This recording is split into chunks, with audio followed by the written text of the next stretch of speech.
Okay, I took a couple days to recharge my batteries a little bit after having to go through recording those John Cena matches twice, but I'm back.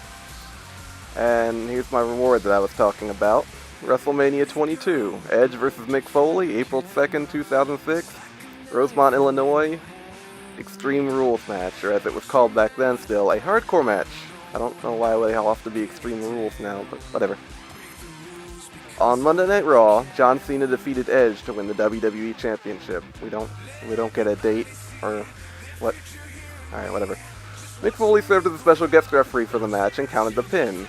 Edge, unhinged by losing the championship in his WrestleMania main event spot, focused his rage toward Foley. He blamed the hardcore legend for his title loss and challenged him to a match. Foley rejected Edge's challenge for a wrestling match, but instead challenged Edge to a hardcore match. Edge had awoken the darkest part of Mick Foley's psyche. At WrestleMania 22, Edge would find out exactly how far the hardcore legend is willing to go.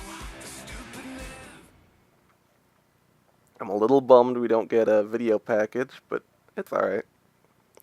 I'm actually a little worried going into this just because this is a really good but violent match, and I'm a little concerned they're going to neuter everything other than the ending of it. Just for the sake of, no violence or whatever. This is an the PG era. match scheduled for one fall. In this contest, there are no countouts, no He got Edge's entrance right at least. and balls count anywhere. Introducing first.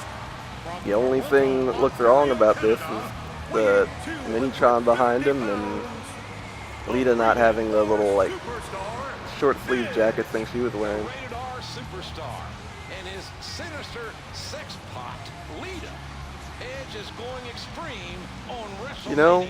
This is one of the only times I'm really sad to hear JR on commentary, because in reality before this match he bowed out of commentary for just this match and gave play-by-play duties to Joey Styles, the voice of ECW. And I thought that was really cool and classy. And Joey Styles' commentary really helped add to what was already a pretty intense match. And this match ain't going to be quite the same without it. Left buckets of blood on 5 continents, and God knows how many years of his life at Hell in a Cell in Pittsburgh. Well, I don't know if Mick can find that dark place where the hardcore legend lives. He's saying a lot of the same stuff Joey Styles said, just not with quite the same level of enthusiasm. But I mean, in fairness, JR's not saying the things he said with the same level of enthusiasm. Like, the things JR said in real life in some of these matches aren't getting the same level of passion, I guess you'd say. This one is as elementary as it gets. I mean, it's not the same when you're standing in a recording booth compared to when you're actually there in front of the ring in that moment, the first time you've ever seen it, Alright, Irish whip him into the ropes at light damage. I can do that. 3 hidden objectives, so maybe some of the high spots will happen. I know, based on the fact that Foley's not wearing an extra shirt, means that they got rid of the spot with the barbed wire wrapped around him. Edge speared him and then recoiled in pain. Oh, but they kept that spot. Oh, the cactus clothesline? This is awesome. There we go. Bang, bang! Gotta love it.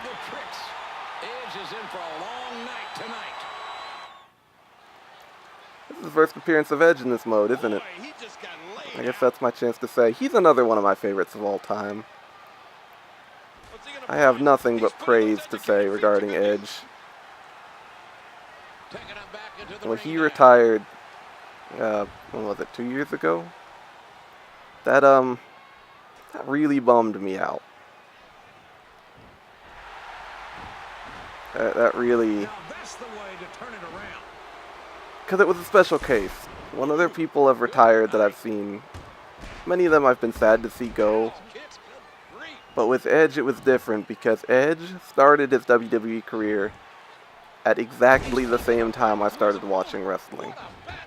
I got to watch him from the very beginning of his run with this company all the way until the day he had to call it a quits. And I was a fan of him from day one. And I got to watch him grow as a performer and a person throughout that time frame. See him evolve his style as he went along.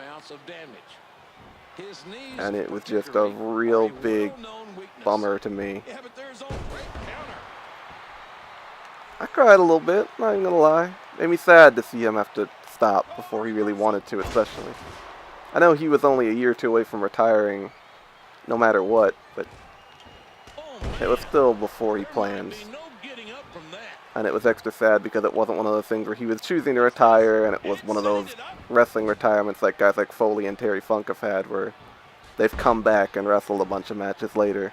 He can't wrestle anymore. Just like Stone Cold, if he wrestles again, he could get paralyzed, so that just makes me sad. But Edge is absolutely one of my all-time favorites, and it was awesome to kind of watch his career go through the full course of it. I got to grow as a fan as I watched him grow as a wrestler, so that was special to me. He's very cool. Oh, got him to critical damage.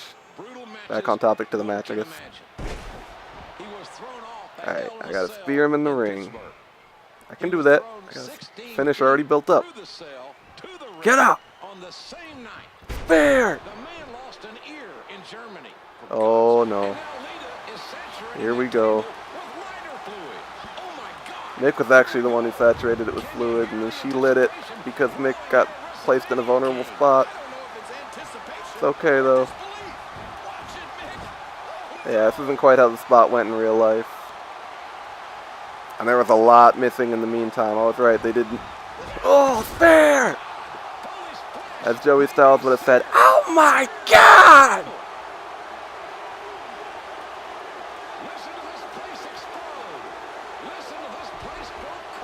Damn, that's a memorable moment. Psychotic. Practically suicidal by both of them. But memorable. That's a Wrestlemania moment. Yeah, in reality, they were both bleeding profusely. There had been thumbtacks in play, barbed wire in play.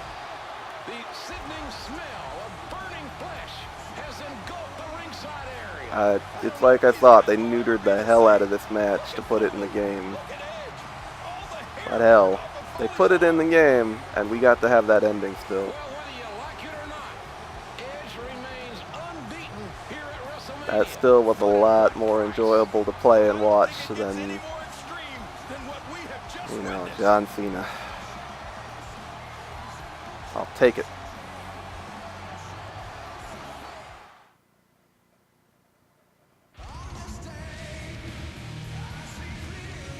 There was also a barbed wire Sacco even.